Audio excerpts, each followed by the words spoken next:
Bonjour et bienvenue à Débat de presse, l'émission de décryptage et d'analyse de l'actualité sur la RTB. Ce matin, 3 sujets de débat convoqués aux discussions. D'abord, la composition du gouvernement d'Abiré II avec des arrivées et des départs. Mais que dire du respect du quota genre et de la représentation des jeunes? Que peut-on attendre de cette nouvelle équipe au regard des priorités de développement du pays? On en parle dans cette émission. Et dans un débat de presse ce matin, on évoque l'information clé dans la formation du gouvernement d'Abiré II, notamment la création d'un ministère entièrement dédié à la cohésion sociale et nationale plutôt, et un ministère confié à Zéphirin Diabré. Que penser de cette entrée dans le gouvernement et du retrait de l'UPC de l'opposition politique burkinabé? Réponse avec nos journalistes et analystes politiques. Et puis, troisième sujet, la Centrafrique avec l'attaque de Bangui par les rebelles. Une attaque repoussée par les casques bleus. Mais pour combien de temps, si l'on sait que les 2/3 du territoire sont occupés par la rébellion? Débat de presse répond aux questions avec nos invités. Et nos invités ce matin, c'est Abdoulaye Bari, journaliste et analyste politique. Bonjour. Bonjour.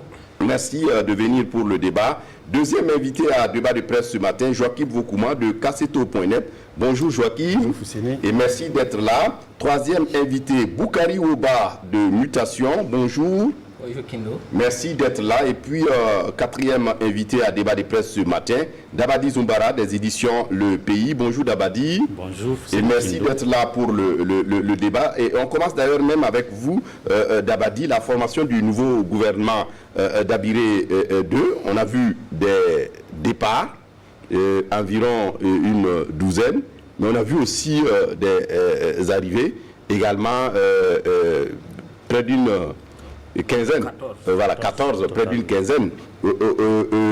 Si la reconduction d'Abiré, on en a discuté ici la semaine passée, n'était pas une grande surprise pour beaucoup d'analystes journalistes, est-ce que cette nouvelle configuration vous étonne?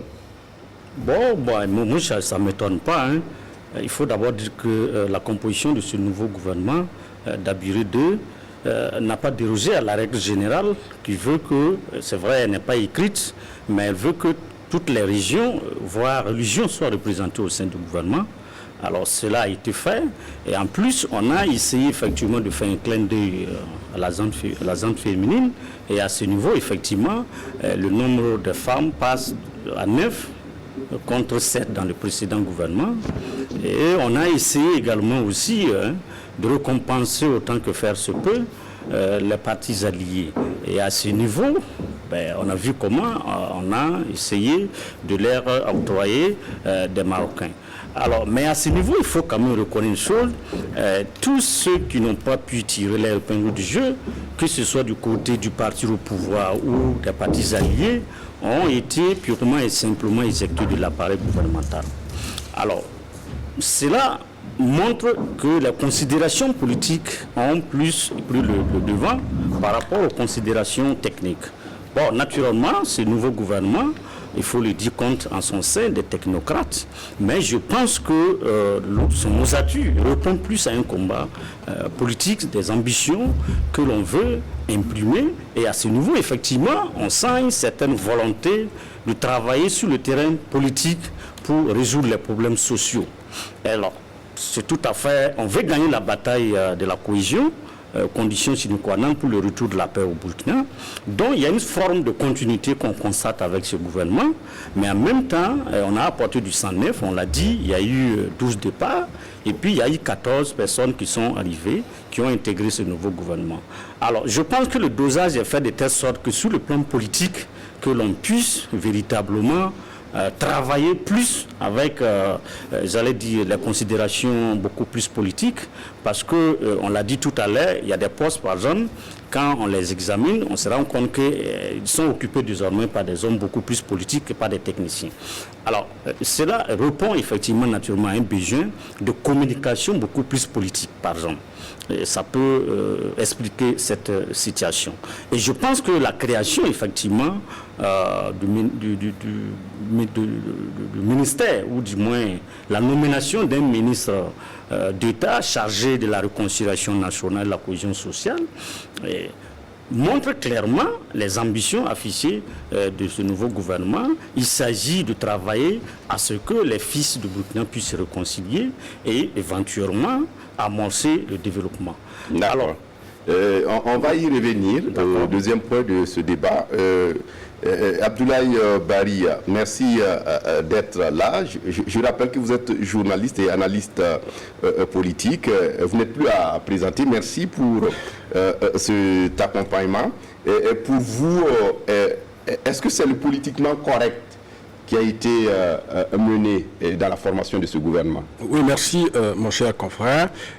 On est en plein pied dans une action gouvernementale. C'est normal que le réalisme politique prenne le pas sur beaucoup de choses. La surprise, il y en a eu beaucoup. Vous avez parlé tout à l'heure du Premier ministre qui a été reconduit.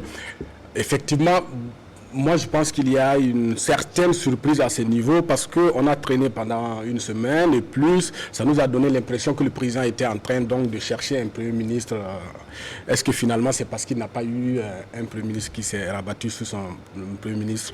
Mais son choix aussi, le fait de le reconduire, je pense que c'est une très bonne chose pour le gouvernement parce que il y a aussi la personne de l'homme qui est un homme de consensus, de mesure, sans rentrer dans du griotisme. C'est un homme de mesure qui n'est pas dans les scandales. Et puis, l'élément politique aussi, bon, je ne pense pas que ce soit un homme qui ait de l'ambition en 2025. Donc, ce qui pourrait compliquer la tâche si le président venait à désigner aujourd'hui un homme qui pourrait être dans la compétition en 2025, ça pourrait être son dauphin.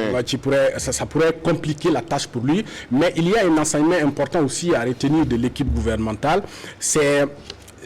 On peut dire que le MPP désormais contrôle quasiment l'ensemble des portefeuilles dans le gouvernement. On parle de 25, mais c'est beaucoup plus de 25 parce que lorsqu'on regarde le MPP, il y a les appendices du MPP, il y a ceux qui ne peuvent pas vivre ni survivre sans un soutien du MPP. Donc, bon, on ne va pas personnaliser le débat ici, mais on sait qu'il y a beaucoup de partis qui sont là aujourd'hui, qui sont des appendices en réalité du MPP. Donc, finalement, au sein de l'opposition, on n'a que l'UPC de Geoffrey Ndiabré et de Maître Sankara qui sont vraiment des opposants bon ainsi, on peut bien le dire. Donc, mais ceci aussi est un élément important pour le MPP, mais aussi pour le président. Parce qu'en 2015, on était dans un contexte où le président devrait faire une sorte d'équilibrage pour garantir... Voilà, parce que en ligne de mire, il y avait 2020 qu'il fallait préparer. Aujourd'hui, pendant les 5 ans, on a reproché au président d'avoir souvent écarté des gens qui se sont battus bien pour le MPP. Donc c'est de bonne guerre que le MPP revienne en force dans cet appareil-là. Parce qu'aujourd'hui, l'objectif est clair, c'est 2025 qu'il faut préparer. Et le président élu, si dès le départ, il n'y a pas une dynamique qui rassemble un peu, à partir de 2 ans, les gens seront dans une dynamique de positionnement parce que la présidentielle se rapproche. Donc, ceci va lui permettre, si vous voulez bien, de resserrer les rangs au sein de son parti et de bien travailler et préparer, bien évidemment, 2025. Oui, et Abdoulaye, d'aucuns observateurs estiment que même la reconduction de Christophe Dabiré peut-être est transitoire. Qu'est-ce que vous en pensez? Parce que le vrai gouvernement qui va accompagner le président, certains l'attendent toujours. Oui, je suis parfaitement d'accord. On pourrait avoir un schéma où l'actuel Premier ministre reste en poste 1 an, 2 ans pour continuer de consolider l'équilibre du gouvernement en place et puis partir. Parce que bon, avec l'âge aussi, il est à un poste qui demande beaucoup d'énergie, qui demande beaucoup de force. Il est assez âgé. Je pense qu'au bout d'1 an et 2 ans, sans être trop dans les secrets des dieux, le président pourrait former... Le président du Faso. Le président pourrait donc former une équipe qui pourra mieux faire face aux défis à venir, c'est-à-dire 2025. Oui, Joachim Voukouma, est-ce que c'est votre avis également que certainement on est en face d'une équipe de combat, mais aussi une équipe de transition pour attendre vraiment les vraies hostilités. Bon, de transition, je ne sais pas. Mais la reconduction de... Bon, moi, ça ne m'a pas surpris qu'il ait été reconduit. Dans les groupes de discussion, on échangeait, et aux dernières nouvelles, jusqu'au dernier moment, moi, j'avais les informations que c'est lui qui allait rester.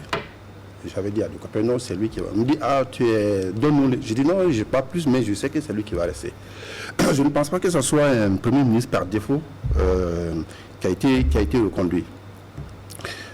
Ce que je note, c'est comme lui il a dit aussi, c'est la présence très forte du ministre MPP.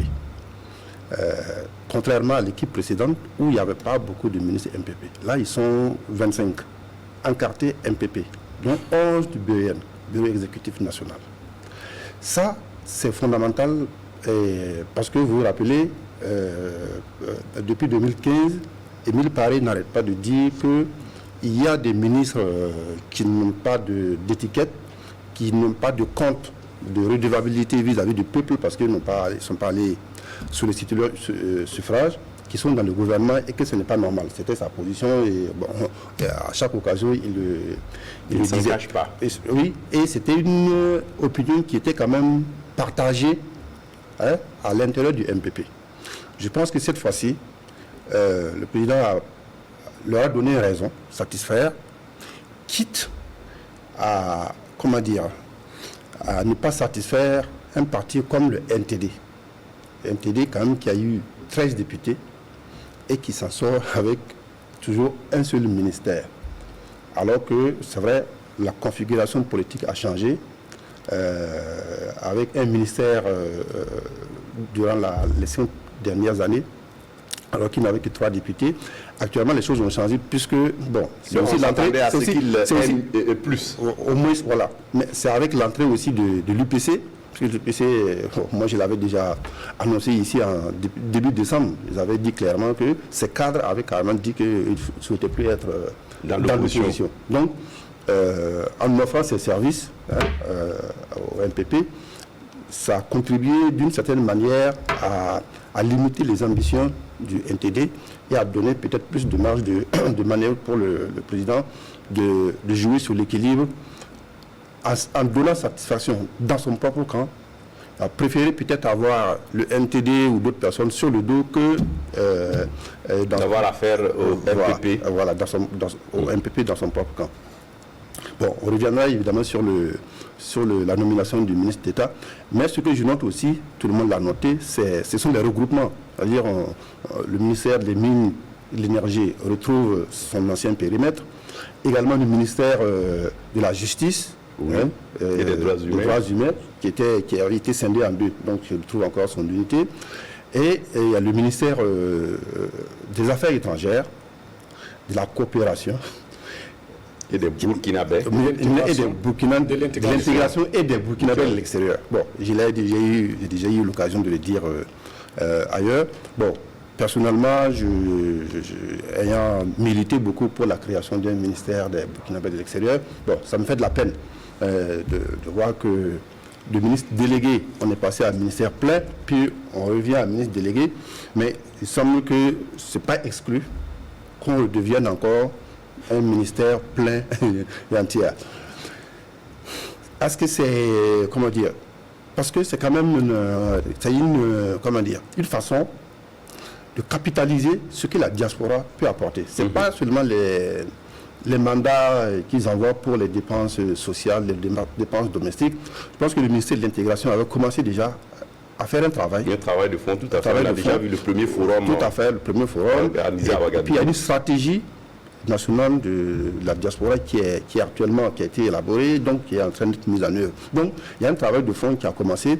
Et bon, moi j'ai bien peur que ce changement ne stoppe cette élan-là. Donc on soit encore de repartir 2 ou 3 ans plus tard sur de nouvelles bases.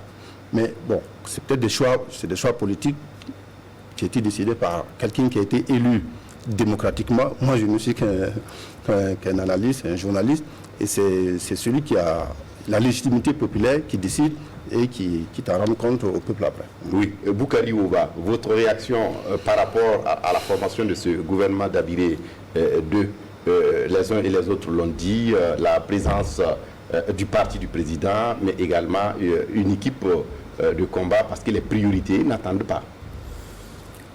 Oui, c'est juste on peut avoir plusieurs lectures. Je crois que ça fait déjà plusieurs jours que ce gouvernement a été dévoilé. Et beaucoup de choses ont déjà été dites. Ce que je peux ajouter à la suite des interventions de mes confrères, pour commencer là où Joachim a terminé par rapport à certains regroupements. Je crois que le président avait le souci peut-être de ne pas nous offrir un gouvernement pléthorique. Il y avait ce risque-là. Imaginez qu'avec la création du ministère auprès de la présidente de Faso, qu'on avait gardé encore le ministère de l'intégration africaine et de Burkina de l'extérieur, on avait gardé les mines et l'énergie de façon autonome et indépendante, ainsi que le ministère de la justice et des droits humains. Ça leur fait peut-être 3 portefeuilles de plus, et aujourd'hui, au lieu de 34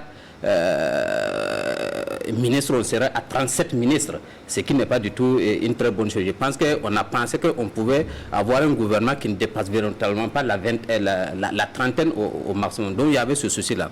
Mais on peut bien critiquer effectivement certains regroupements. Il y a ce que Boukouma a dit concernant le ministère de l'intégration régionale et celui des africaines. Ok, africaine et celui des affaires étrangères. À ce niveau, moi, ça me pose moins de problèmes parce que on est plus ou moins dans le même domaine.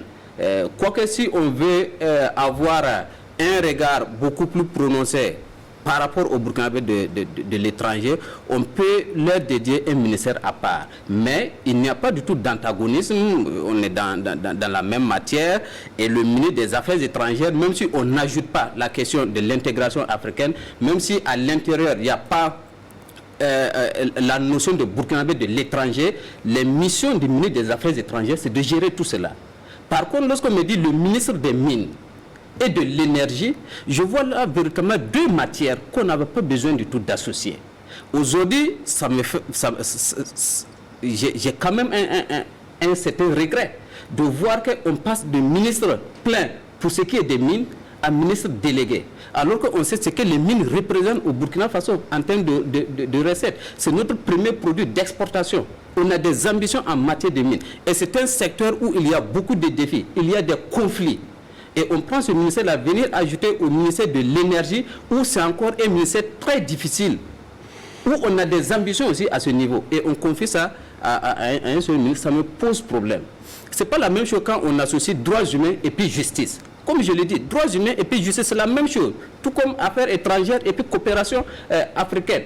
Si on disait tout simplement ministère de la Justice, ça suffit pour que le ministre de la Justice se charge des questions des droits humains. Donc on n'a pas besoin d'en faire 2 ministères à part. C'est très différent lorsqu'on ajoute les mines à l'énergie. D'autres aspects sur lesquels je peux intervenir, c'est justement lié à ces changements-là. Ça crée une certaine instabilité institutionnelle. Instabilité institutionnelle, ce n'est pas quand il y a des remous. Mais voir qu'un ministère n'est pas fixe. Si vous prenez ces 10 dernières années, il y a rare de ministères qui n'ont pas changé de dénomination. Mais c'est très mauvais pour la stabilité. Et quand on prend le ministre de l'urbanisme, de l'habitat, et qu'on vient juste ajouter cet appendice et de la ville, qu'est-ce qu'on ajoute? En ajoutant juste et de la ville. Et pourtant, beaucoup de choses vont changer au niveau de ce ministère-là, rien que pour avoir ajouté de la ville. Jusqu'au cachet, il faut changer. Les entêtes des papiers à imprimer, il faut changer. Mais c'est de l'argent tout simplement qu'on gaspille de mon point de vue. Un ministère, c'est-à-dire pour qu'un ministère cherche à un domaine, on n'a pas besoin de lister tous les domaines dans lesquels le ministère intervient. Ce n'est pas du tout ça. Donc je crois qu'à ce niveau, il y a véritablement un problème. Et il va falloir qu'on puisse créer des ministères qui vont demeurer. Les noms ne doivent pas changer. Ce n'est pas parce qu'on change de nom que le ministère doit changer de mission. Cela n'a pas de relation ne doit pas forcément exactement. Impacter. Il ne s'agit pas de lister les activités que le ministère doit mener. À ce niveau, on est en train de faire fausse route. Par rapport, je crois la chose la plus importante, du moins dont on parle le plus, c'est la création du ministère d'État auprès de la présidente. De toute façon, on va y arriver justement. Mais par rapport au fait que le MPP a environ 25 ministères, c'est la chose la plus normale. Voilà, c'est le parti qui a gagné les élections, il fallait s'y attendre.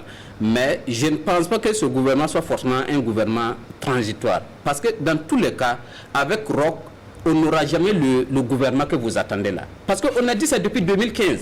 Quand il a formé son premier gouvernement, on a dit c'est en attendant d'abord. Et puis après, on a remanié les gouvernements Kaba 1, 2. Et puis après, on a nommé Dabiré. On a dit tout ça, c'est en attendant. On a dit après les élections, on va avoir un vrai gouvernement. Après les élections, on a reconduit Dabiré et pratiquement le gouvernement de Dabiré. Parce que ce n'est qu'un léger remaniement à la limite. Donc avec Roch-Marc Christian Kaboré, vous ne verrez pas le changement que vous attendez là. Si ça ne tenait qu'à lui, peut-être qu'on aurait vu exactement le même gouvernement Dabiré qui a terminé son mandat en décembre. Même président, comme le dit la boutade, même président de l'Assemblée, même premier ministre, absolument, même gouvernement. Parce que Roch-Marc Christian Kaboré n'avait pas pensé changer son premier ministre. Il y tenait. Je crois que c'est certains de son entourage qui voulaient qu'on change de premier ministre. C'est ça qui a fait traîner un peu la confirmation du maintien de Dabiré. Sinon, Roch, il est beaucoup plus dans une sorte de continuité, de non-chamboulement. Il a peur de changement. C'est ce qui le caractérise. Oui, Barry, est-ce que c'est votre avis que le président du Faso a peur du changement? Non, je ne peux pas me prononcer sur... non, puisque je ne le connais pas, je ne peux pas me prononcer. Mais attention, il y a des changements qui peuvent ne pas avoir des effets. L'idéal, c'est d'avoir des hommes qui maîtrisent leur domaine. Mais qu'est-ce que nous constatons généralement sous nos cieux? Lorsque vous amenez un ministre, il a peut-être une année, dans le meilleur des cas, ou 2 ans dans le pire des cas, pour apprendre comment le gouvernement fonctionne. Et donc, il perd une année ou 2 ans pour maîtriser le fonctionnement. Oui, s'acclimater ou pour... oui, bien sûr, pour maîtriser les dossiers. Et sans oublier que le ministre qui arrive, il doit faire face, si vous voulez bien, au pot de banane qu'on jette à l'intérieur. Il doit se positionner pour se faire son équipe. On l'a amené d'un domaine, il a quitté un domaine qui n'a rien à voir avec ce qu'on lui a demandé. Moi, il y a 2 ans, j'étais au Niger, j'ai rencontré une dame pour l'interviewer. Elle me dit, mon frère, j'ai fait géographie, le président m'a amené pour me mettre à l'énergie. Je connais rien dans ce domaine. J'ai besoin de 2 ans pour maîtriser les choses.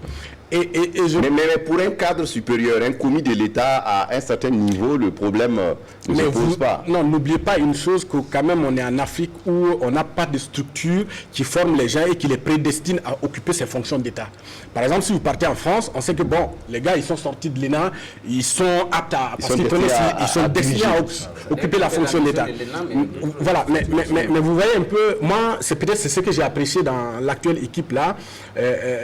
Il y a une sorte de stabilité institutionnelle. Au niveau des ministères de souveraineté, il n'y a que le ministre de la Justice qui a changé, ce qui est normal parce que l'autre était là depuis 5 ans, mais il était là 6 ans avant parce qu'il a fait la transition.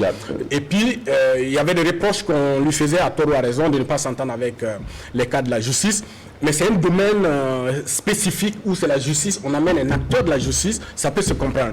Mais si vous changez la défense, si vous changez la sécurité, si vous changez les affaires étrangères, dans un contexte aussi particulier que celui du Burkina, vous risquez d'amener des gens qui, au lieu de consolider les acquis, vont nous renvoyer à 2 ans en arrière parce qu'il devra attendre. Moi, je pense que... Et puis, l'autre élément important pour moi à souligner, si vous voyez les ministres qui sont arrivés, les nouvelles têtes, certains connaissent déjà comment fonctionne un gouvernement. Je parle de Clément, je parle du ministre de la Communication. C'est des gens qui ont occupé par le passé des postes ministériels, dont il n'y a qu'au niveau des ministères délégués que certains n'ont pas occupé ces postes. Donc, d'une manière générale, moi, je pense que cette stabilité institutionnelle, ça peut arranger les choses parce que, ne nous trompons pas, un ministre sous nos cieux, on t'amène, tu as besoin de 2 ans pour apprendre comment fonctionnent les choses. Oui, Dabadi. Oui, c'est vrai. Bon, je le disais tout à l'heure, vous savez, quand on regarde un peu, on se rend compte que l'aspect politique a beaucoup dominé. C'est tout à fait normal. Parce que, regardez un peu le début, on a eu des difficultés pour vraiment stabiliser même les institutions. Que ce soit sur la question sécuritaire, etc. Et donc, à un moment donné, effectivement, on a quand même pu constater que les choses commencent à aller. Et comme on le dit, en général, on ne sent pas une équipe qui gagne. Et donc, on estime effectivement que, bon, l'équipe qui était là, quoi que l'on dise, c'est quand même une équipe qui gagne. Pour le pouvoir, pour le MPP bien sûr. Et comme je le disais, ceux qui sont partis, la plupart, comme je l'ai dit, c'est ceux qui n'ont pas pu tirer leur épingle du jeu aux dernières élections. Donc, alors, ça veut dire que c'est assez, quand même, assez clair. Mais quand on prend le ministre des Sports, Daouda Azoupio, il a été élu député. Oui, bien sûr, bon, c'est les cas d'exception, je veux dire. Mais on verra. On verra parce que, comme je l'ai dit, on ne sommes pas dans les secrets des dieux, mais je pense effectivement que ce gouvernement-là, il y aura un remaniement d'ici les 6 ou 1 an plus tard. Et donc, des choses pourraient se passer. Oui. En dehors de ça, il y a d'autres nominations. Il n'y a pas que les postes de ministres. Il y a les postes, par exemple, d'ambassadeurs et autres. Et donc, ça peut venir pour les cas des Azoupio que vous avez évoqués, et même bien sûr pour certains. Ça peut venir. Mais je pense qu'il y a eu ce souci-là, effectivement, de quand même continuer à renforcer, j'allais dire, les acquis. Parce que quoi que l'on dise, on constate quand même sur le terrain aujourd'hui, la France sociale a quand même diminué d'ampleur. Sur le plan sécuritaire, c'est vrai qu'on continue toujours d'enregistrer des victimes, mais on peut dire quand même que, bon, relativement, les choses ont quand même se sont améliorées. Okay. Et donc, on ne peut pas, effectivement, dans un tel contexte, faire un chamboulement comme certains le pensaient. Voilà, on décagnotte le gouvernement et puis on a un nouveau gouvernement, des hommes tout frais. C'est extrêmement difficile. Il y a des domaines, c'est possible parce qu'on n'a pas besoin de passer beaucoup de temps pour maîtriser le dossier, mais il y a des domaines, il faut reconnaître que c'est extrêmement difficile. Oui. Rien que la question de confiance et autres, c'est important. Et il y a des domaines avec les partenaires. C'est à ce niveau où je ne suis pas totalement d'accord avec Woba lorsqu'il parle de dénomination. En fait, les questions de dénomination, c'est vrai pour certains ministères, ça ne se justifie pas dans l'absolu. Mais pour d'autres, oui. Parce qu'il faut tenir compte aussi des bailleurs. Il y a des domaines, on veut que les bailleurs interviennent à hauteur, par exemple, de 50%. Or, la configuration du ministère, quand on regarde les missions, on ne peut pas. Donc, il faut effectivement essayer de revoir la dénomination du ministère pour permettre aux bailleurs d'intervenir. Bon, vous pouvez demander aux spécialistes, je ne suis pas du domaine, non, mais je le sais très bien. De reformulation de dénomination du ministère qui peut justifier. Si je prends par exemple, exactement, c'est une dimension. Ce n'est pas pour rien à l'époque, vous voyez, on a mis la femme, la famille, la cohésion sociale. Et la solidarité. La solidarité, on a ajouté. Et humanitaire. Pourquoi on a ajouté l'aspect humanitaire? Si on gardait femmes seulement et qu'on estime qu'il y a humanitaire, mais on allait avoir des difficultés pour financer les actions humanitaires. Avec tout ce qu'on connaît comme déplacés internes, etc. Par contre, là où je suis d'accord avec toi, ça c'est au niveau des mines, par exemple. Parce que le secteur, effectivement, des mines, il faut le reconnaître, c'est un secteur extrêmement important et stratégique pour la nation. Quand on regarde l'énergie également, mais nous sommes dans une dynamique d'électrification en masse de notre pays. Alors, si on cumule tous ces ministères, il faut quand même reconnaître que c'est trop lourd pour un seul ministère et surtout pour un seul ministre. Donc ça, je suis par exemple d'accord avec vous sur ce plan. Oui. Mais pour les autres, je pense qu'il faut tenir compte des aspects que j'ai effectivement évoqués. D'accord. Oui, Boukari Woba, on va aller rapidement au second point, notamment l'information clé dans la formation de ce nouveau gouvernement. La création d'un ministère entièrement dédié à la cohésion nationale est confiée à un opposant, Zéphirin Diabré, même si il annonce le retrait de son parti de l'opposition politique burkinabé, n'en demeure pas moins que c'est l'ex-chef de file de l'opposition politique burkinabé. Pour vous, Zéphirin, qu'est-ce que vous pensez de l'entrée de Zéphirin dans le gouvernement et qu'est-ce qu'il peut faire au poste où il est? Déjà, par rapport à la dénomination du ministère, vous avez tendance à mettre en avant la cohésion sociale. Mais quand on regarde la formulation officielle du nom du ministère, je crois qu'on a mis en avant plutôt la réconciliation nationale et on a ajouté de la cohésion sociale. D'accord. Donc, c'est un ministère particulier, déjà par le fait que c'est rattaché à la présidente du FASO et c'est un ministère d'État. Et c'est un ministère qui n'est pas là pour gérer les affaires du quotidien. C'est sur une question nationale. Et je crois que des 13 candidats qui étaient en liste pour la présidentielle, il n'y a pas un seul qui ne s'est pas intéressé à la question de la réconciliation et de la cohésion sociale. Donc, la question de la réconciliation nationale, la question de la cohésion sociale ne sont pas des sujets du programme politique exclusif du président Roch Marc Christian Kaboré. C'est un débat national que nous avons eu depuis ces 5 dernières années au moins. Donc, de ce point de vue, ce ministère-là, il était tout à fait normal. En tout cas, on pouvait s'y attendre qu'il ne soit pas forcément confié à quelqu'un qui soit du MPP. Parce qu'il ne s'agit pas d'exécuter exclusivement le programme du chef de l'État, quand bien même c'est lui qui est au magistère et celui qui va donner le tempo. Il y a sa vision, mais il va falloir, puisqu'on parle de réconciliation nationale, de cohésion sociale, donc il s'agit de prendre en compte un certain nombre de visions, un ensemble de visions. Donc c'était tout à fait normal qu'on puisse confier ça à quelqu'un qui ne soit pas forcément du MPP. Mais maintenant, est-ce que ça pouvait être Zéphirin Diabré? C'est oui ou non? Je crois qu'il y a peut-être beaucoup d'autres profils de personnes qui auraient pu occuper ce portefeuille, mais je ne vois pas particulièrement quelque chose qui me permet de dire que Zep n'est pas forcément la bonne personne. Mais tout dépend aussi de ce qu'on attend. Moi, je pense que si on veut faire la réconciliation nationale... Maître Ambroise Farama, par exemple, estime que on aurait pu peut-être trouver mieux qu'un politique qui est partisan. Oui, c'est possible. On aurait pu prendre un acteur de la société civile. Je pense que c'est peut-être à cela qu'il pense. Mais ça aussi, c'est des gens qui auraient pu se retrouver dans d'autres cadres, un peu comme ce qu'on a avec le H-Kroon.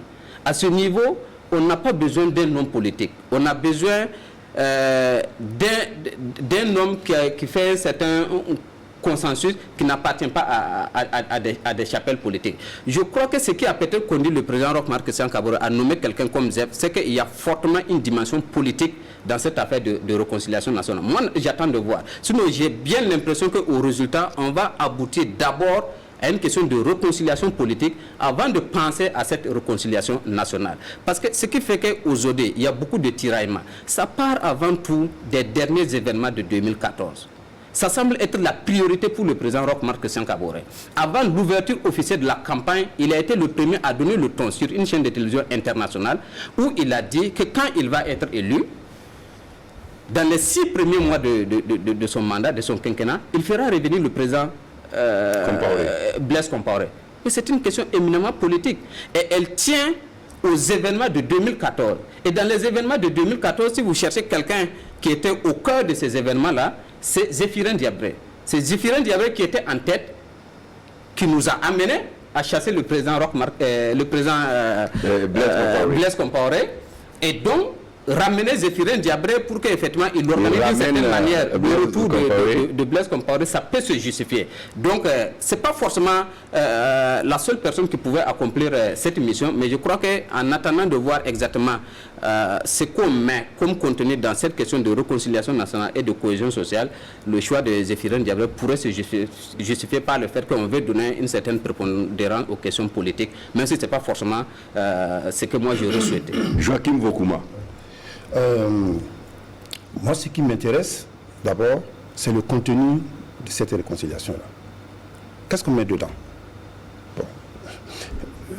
Il y a un comité ou une commission qui va être mise en place avec un certain nombre de personnalités pour travailler sur la question de la réconciliation nationale, définir le périmètre à l'intérieur duquel on va débattre de cette réconciliation nationale-là. Mais déjà, pendant la campagne, le candidat Roch Marc Christian Kaboré avait dit que la réconciliation, pour lui, c'est de réconcilier les Burkinabés depuis des événements qui se sont... J'allais en venir. C'est pour ça que bon, la lecture du programme, je ne la partage pas totalement, parce que pendant la campagne, comme dans son discours d'investiture, je crois, il a parlé encore de réconciliation depuis 1960, les événements qui se sont passés depuis 1960 à nos jours.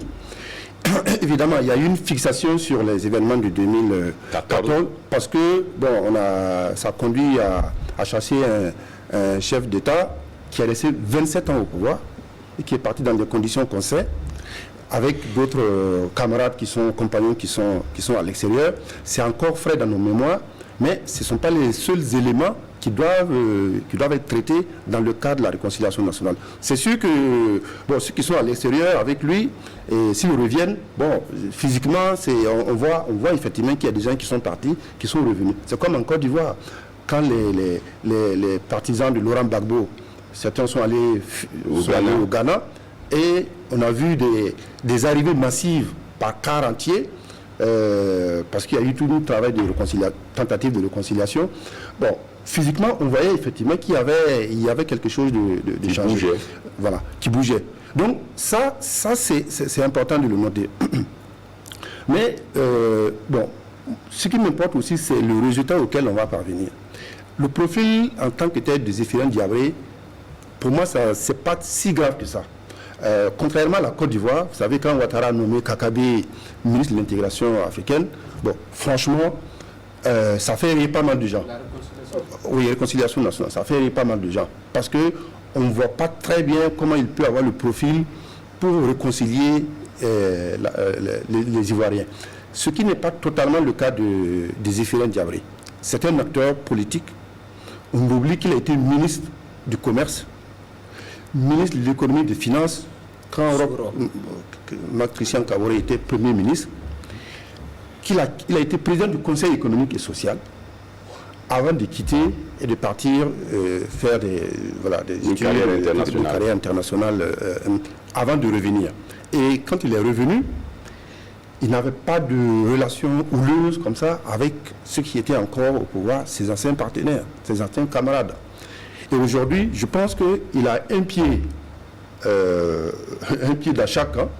Hein, et avant même ces élections-là, avant même qu'il soit désigné, il y a des approches qui ont été faites auprès de ceux qui sont en exil. Donc, tous ces contacts-là me permettent, moi, de dire que je n'ai pas d'a priori, mais je pense qu'il va pouvoir mener sa mission à terme. Voilà. Mais voilà, c'est quelque chose quand même, une pique que je vais quand même lui faire. Moi, j'ai suivi, il a mené effectué 2 visites à Fada, avant les élections et je crois pendant les élections. Vous savez qu'à Fada, il y a 2 rois qui se disputent la légitimité. Lui, il a pris parti pour un des rois. Bon, je lui suggère, c'est vrai que sa première sortie, c'était pour aller voir le CISC. Je lui suggère d'aller pour sa deuxième sortie là, à Fada, essayer de réconcilier les fils et les filles de Fada, qui sont très à couteau tiré sur cette question-là, et certains lui en veulent beaucoup pour avoir pris fait cause pour un des rois, parce que maintenant, il n'est plus un partisan, il est ministre d'État. Tout à fait, il est commis de l'État et voilà, il est serviteur de l'État chargé de la réconciliation nationale. Donc, cette dimension-là doit demeurer en permanence dans son esprit et autour de l'équipe qui va l'accompagner. C'est fondamental parce que la réconciliation nationale, c'est pas simplement faire venir des gens ou bien faire des procès, condamner des gens. C'est plus que ça.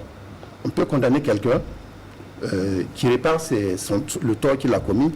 C'est pas pour autant que les deux sont réconciliés. D'accord, c'est travailler également pour le vivre ensemble. C'est plus profond que ça. D'accord. Ne vous en faites pas. S'il va, certainement que si ça complique, on pourrait lui envoyer l'honorable député Noufou Ouedraogo pour faire la transition à Fada en attendant que les deux s'entendent, ou bien ou pas. Oui, Barry, vous pensez quoi de cette entrée de Zéphirin Diabré au gouvernement?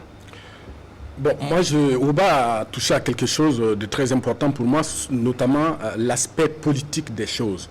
Avant que le Burkina ne bénéficie de l'exportation du terrorisme, la crise, elle était fondamentalement politique à partir des événements de 2014 qui ont conduit à la chute de l'ancien président Blaise Compaoré.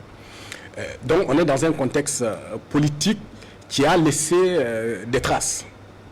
Et si on regarde bien, on a le sentiment que plus on avance dans le temps, la haine, si vous voulez, elle est beaucoup plus entre le CDP et ses partisans et ses voilà, bon, je vais pas dire, voilà, d'hier, notamment le MPP. Et le choix de Zéphirin Diabré, qui effectivement il a eu un passé CDP dans les années 90 lorsqu'il était député CDP il y a très longtemps, mais moi, pour moi son choix, d'abord le premier critère en la matière, ce serait aussi la crédibilité de la personne. je pense qu'au Burkina Faso, il a la crédibilité et il y a l'envergure aussi de la personne au niveau international parce que ces questions-là ne se traitent pas forcément qu'au niveau national. Il y a des influences extérieures parce que l'ancien président Blaise Compaoré, il est en Côte d'Ivoire et choisir un homme politique du Burkina qui a ses entrées au niveau des autorités ivoiriennes, c'est une très bonne chose. Il y a des gens du Burkina, des exilés qui sont au Togo. Choisir quelqu'un qui a ses entrées auprès du président Faure, en tout cas pour moi, sur cet aspect-là, c'est un élément important. C'est vrai que d'autres auraient voulu qu'on ait des gens de la société civile, mais moi, il y a une question qui me gêne aujourd'hui, c'est la question des sociétés civiles africaines. Est-ce qu'on a réellement des sociétés civiles encore en Afrique? Parce que vous êtes société civile le jour, on sait votre coloration la nuit. Il faut sortir de cette arnaque. Du bois. Moi, je pense que c'est une véritable arnaque, le débat sur les sociétés civiles. Et la question qui reste, c'est peut-être les religieux, les coutumiers. Mais à mon avis, il faut qu'on préserve l'intégrité des entités, des légitimités non étatiques. Pour que, lorsque ça ne va pas, on puisse les appeler. Parce que si vous les impliquez dans une question aussi cruciale, ça peut être... ils peuvent y laisser leur crédibilité. Moi, je pense que c'est délicat. Voilà, il faut les préserver et qu'en arrière-plan, on puisse les utiliser pour avoir une certaine influence sur certains acteurs. Donc, il faut préserver leur intégrité. Donc, pour moi, le choix de Diabré me paraît une bonne chose, surtout que lui, même pendant la campagne, il a dit clairement dans une interview qu'il était le seul à même de réconcilier les Burkinabés. Donc aujourd'hui, c'est à lui de nous montrer ce qu'il sait faire, c'est à lui d'agir pour recoller encore les morceaux parce que ces 5 dernières années, au-delà de la crise politique, le tissu social a été fortement fragilisé. Je pense que tous les Burkinabés, c'est peut-être de croiser les bras et de lui souhaiter plein succès parce que la question de la réconciliation, même si c'est un homme politique qui est à la tête, ce n'est pas une question politique, c'est une question sociale, ça touche à tout le monde et chacun a sa part de responsabilité. Les journalistes ont leur part de responsabilité à travers les messages qu'ils véhiculent, à travers l'accompagnement qu'ils véhiculent parce qu'il y a des événements qui se déroulent. Si on enlève, je veux dire, la publicité médiatique, peut-être les événements n'auront pas d'impact. Mais nous jouons notre rôle. Il faut que nous prenions en compte aussi cette dimension de notre rôle social. Tout à fait. Merci pour ce plaidoyer. Et Joachim, pour vous également, le maçon se reconnaît au pied du mur. Oui, c'est ce que je disais tout à l'heure. On verra au résultat ce que cette réconciliation-là va donner. Parce que contrairement au Rwanda ou en Afrique du Sud, où il y a eu des conflits avec des camps bien tranchés, avec mort d'hommes, chez nous, il n'y a jamais eu de guerre civile. Jamais eu de guerre civile.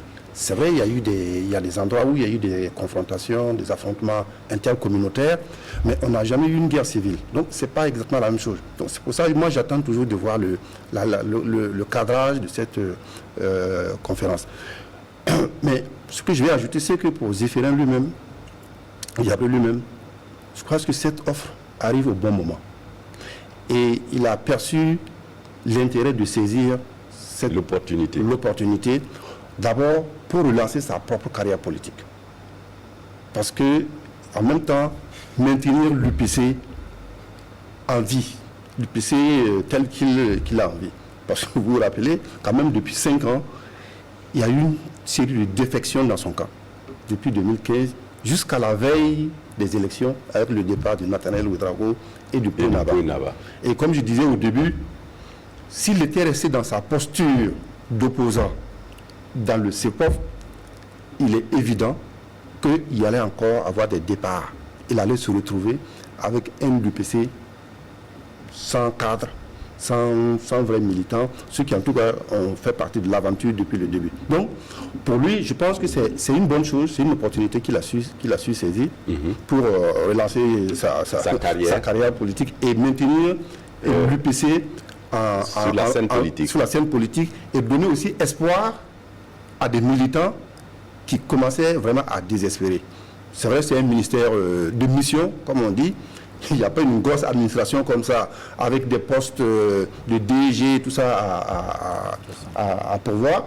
Mais d'une certaine manière, ça donne quand même espoir aux militants, au cadre de l'UPC, de voir que voilà, leur chef est à côté du président, parce que les ministres d'État auprès du président, même pas auprès de la présidence, auprès du président. D'accord. Oui, Dabadi, pour vous également, c'est un lifting politique pour Zéphiré. Bien sûr, bien sûr. Mais je vais d'abord me prononcer par rapport au ralliement de son parti à la majorité présidentielle. C'est vrai que c'est un acte qui est diversement apprécié par les Burkinabés, mais il faut comprendre qu'en politique, la vie d'un parti n'est pas un long fleuve tranquille. Je pense qu'après analyse des résultats de 2015 et de 2020, l'UPC s'est rendu compte que son avenir s'est dessiné en pointillé au sein de l'opposition et qu'il fallait changer de fusil d'épaule. Je suis d'autant plus fondé à le penser que le départ, comme il a dit, de certains cadres de ce parti a achevé de convaincre Zéphirin Diabré qu'il y avait urgence à redynamiser le parti. Et effectivement, en prenant cette décision, c'est vrai, il prend un gros risque comme certains le disent, mais comme on le dit, qui ne risque rien n'a rien. Et en politique, il faut savoir que tout soit comporte des risques. Alors, je pense que tout dépendra des résultats qu'il obtiendra. S'il parvient à réconcilier les Burkinabés, et naturellement, il va récolter des dividendes, c'est sûr. Mais s'il échoue, et là, il court effectivement une mort politique. Et c'est ce qu'il faut justement craindre dans cette affaire. Et maintenant, il faut dire qu'au-delà de l'UPC, il y a quand même que, effectivement, ce ralliement à la majorité peut contribuer à apaiser le climat social.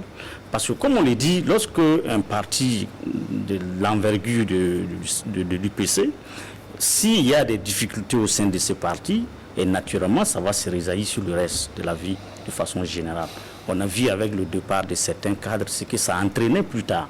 Parce que, comme on l'a dit, les cadres au sein des partis, au-delà de ce cadre, il y a tout un monde derrière.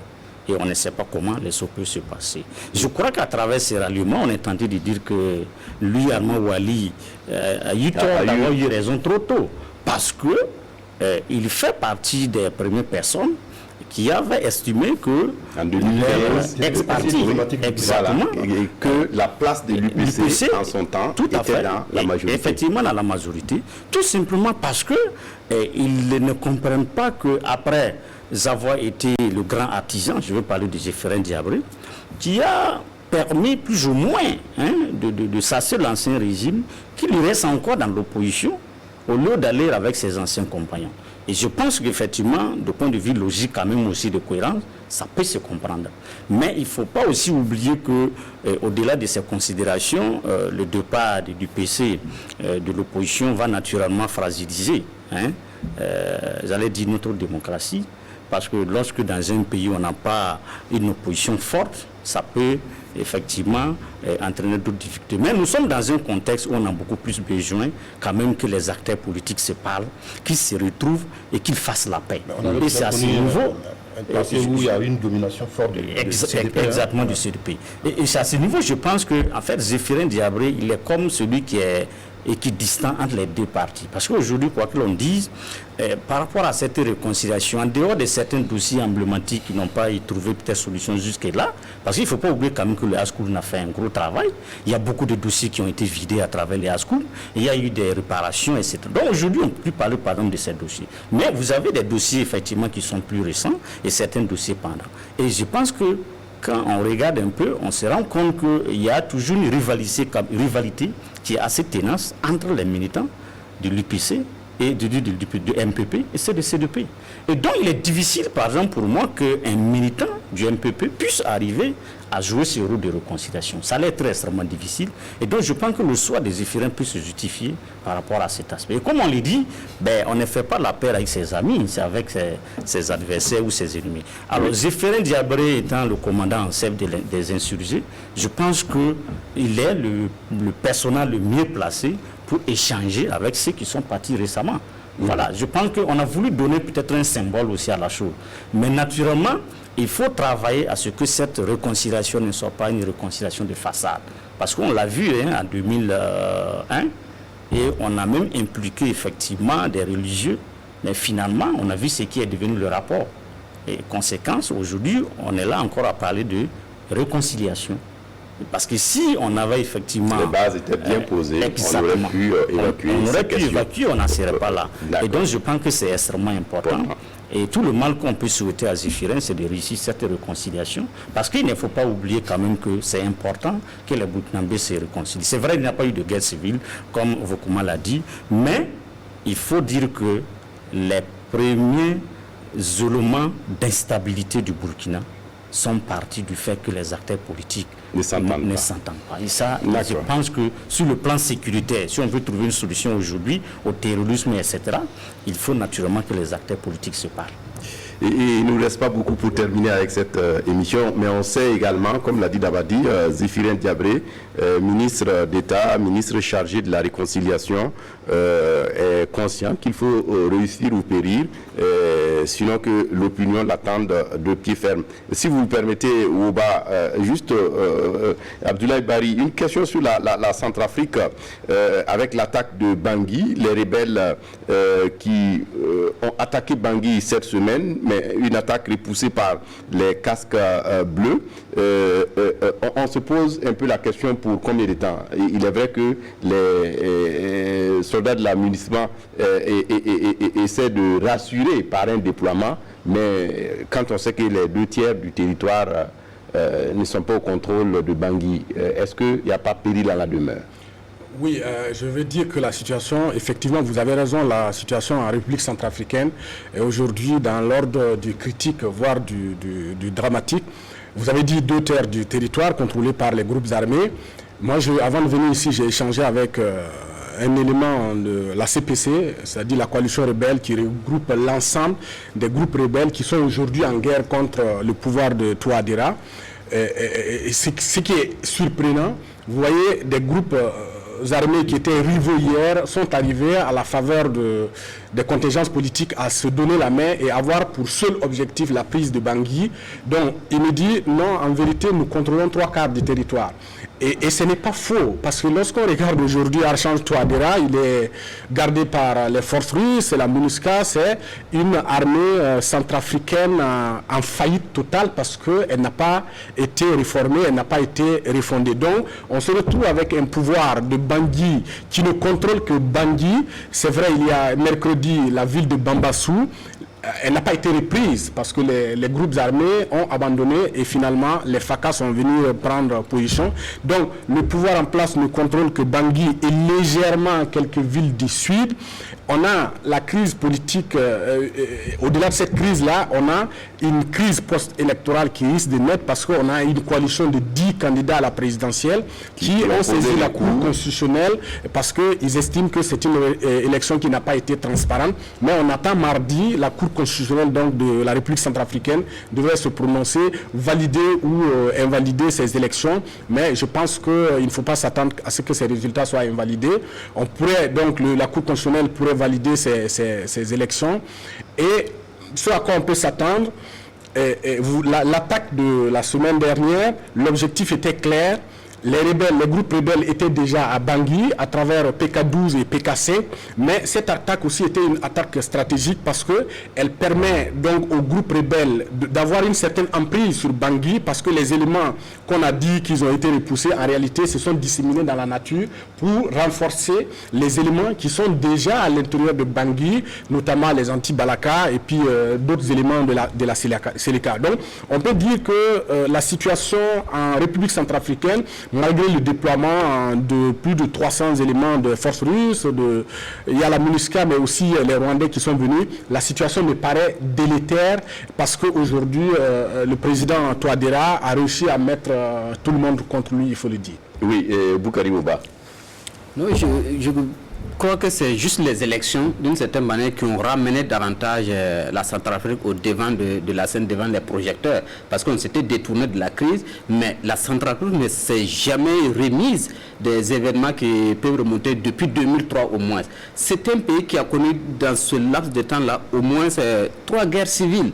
Donc la crise ne s'est jamais arrêtée en Centrafrique. Et dans un pays où vous avez au moins 14 groupes rebelles, des milices, tout mélangé, et ces groupes-là existent et à la limite une reconnaissance officielle, parce qu'on les connaît, souvent on les regroupe par deux camps, on discute avec eux et ils sont toujours là, ils menacent le pouvoir. Et comme vous le dites, c'est plus de la moitié, donc un tiers ou 80% ou 3/4 du pays qui est occupé. Tout est-il que c'est pratiquement Bangui d'une certaine manière qui est préservé, et on sait tous que le président, il a toujours été gardé par des militaires étrangers.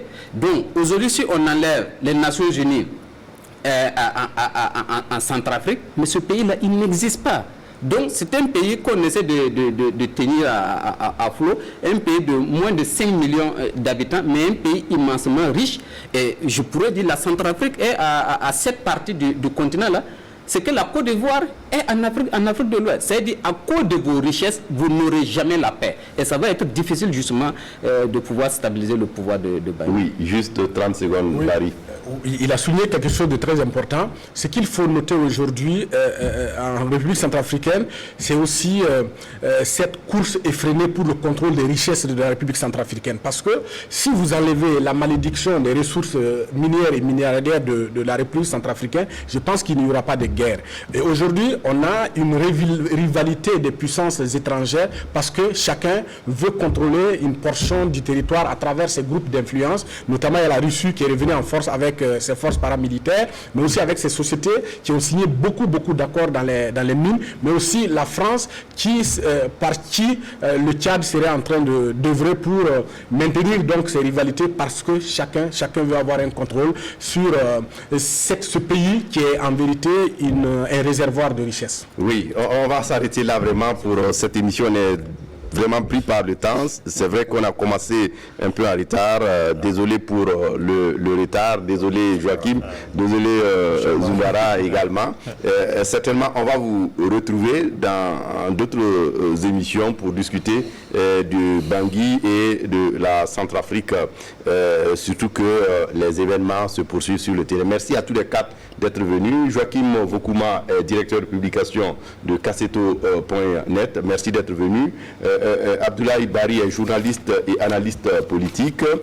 Dabadi Zumbara est journaliste aux éditions Le Pays et Boukari Wouba est rédacteur en chef de journal d'investigation Mutation. Merci à tous les quatre d'être venus. Merci à vous également pour votre attention à cette émission. À dimanche prochain pour un autre débat de presse. Au revoir et à bientôt.